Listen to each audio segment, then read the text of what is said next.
नमस्कार मंडळी, आईच्या पाहुणचारमध्ये मी आपलं स्वागत करते। मंडळी, आपण नेहमीच बेसन पिठाचा ढोकळा करतो, पण आज आपण इथे मक्याच्या पिठाचा ढोकळा कसा करायचा ते पाहणार आहोत। यासाठी आपण प्रथम वाटण करून घेऊ। 3 मिरच्या, 5-6 लसूण पाकळ्या, कोथिंबीर मिक्सर जार मध्ये घालून बारीक वाटून घ्यायची।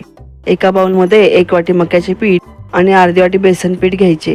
त्यात 2.5 वाटी ताक किंवा आवश्यकतेनुसार ताक घालायचे। आता हे मिश्रण छान एकजीव करून घ्यायचे। मंडळी, मी तुम्हाला आठवण करू इच्छिते की तुम्ही अजूनपर्यंत माझ्या चॅनलला सबस्क्राइब केले नसेल तर सबस्क्राइब करायला विसरू नका। याप्रमाणे हे पीठ छान एकजीव करून घ्यायचे। यात पिठाची अजिबात गुठळी राहता कामा नये। आता ह्या बॅटर मध्ये मिरचीचे वाटण घालायचे, चवीनुसार मीठ घालायचे, पाव चमचा हिंग, अर्धा चमचा हळद घालायची। आता पुन्हा एकदा हे मिश्रण छान मिक्स करून घ्यायचे। कुकरच्या डब्याला तेलाचा हात लावून घ्यायचा। आता या बॅटर मध्ये पाव चमचा बेकिंग सोडा घालायचा। बॅटर छान मिक्स करून या डब्यात तयार केलेले बॅटर घालायचे। मंडळी, तुम्हाला माझ्याकडून कोणत्या शाकाहारी रेसिपी पाहावयास आवडेल हे मला कमेंटद्वारे नक्की कळवा। कुकर मध्ये तळाशी 1 ग्लास पाणी घालून त्यावर हा बॅटरचा डबा ठेवून कुकरचे झाकण लावून त्या झाकणाची शिट्टी काढायची। आता हा ढोकळा 15 मिनिटं छान वाफवून घ्यायचा। ढोकळा वाफवून होईपर्यंत फोडणीची तयारी करू। कढीपत्ता धुवून पुसून घ्यायचा। 2 हिरव्या मिरच्या, 2 लाल मिरच्या चिरून घ्यायच्या। मंडळी, माझ्या येणाऱ्या पुढील रेसिपी पाहण्यासाठी बेल आयकॉनवर क्लिक करा, जेणेकरून माझ्या रेसिपी तुमच्यापर्यंत पहिल्यांदा पोहोचतील।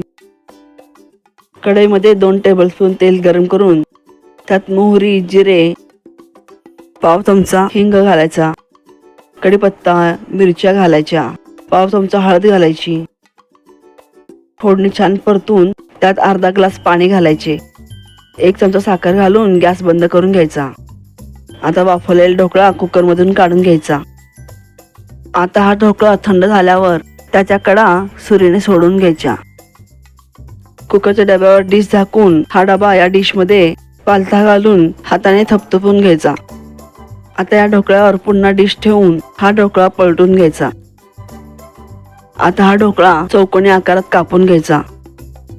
पहा मंडळी, ढोकळा खूप छान जाळीदार झाला आहे। आता या ढोकळ्यावर तयार केलेली फोडणी घालायची। ही सर्व फोडणी ढोकळ्यावर सर्व बाजूने छान पसरून घ्यायची। फोडणीत पाणी घातल्यामुळे हा ढोकळा छान फुलून येतो। तसेच साखर घातल्यामुळे ढोकळ्याला छान आंबट गोड चव येते। वरून कोथिंबीर घालायची, आवडत असल्यास ओले खोबरे घालायचे।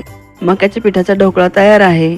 अशाच नवनवीन रेसिपी पाहण्यासाठी माझ्या चॅनलला सबस्क्राइब करा। मंडळी, पुन्हा भेटू एका नवीन रेसिपी सहित। तोपर्यंत धन्यवाद।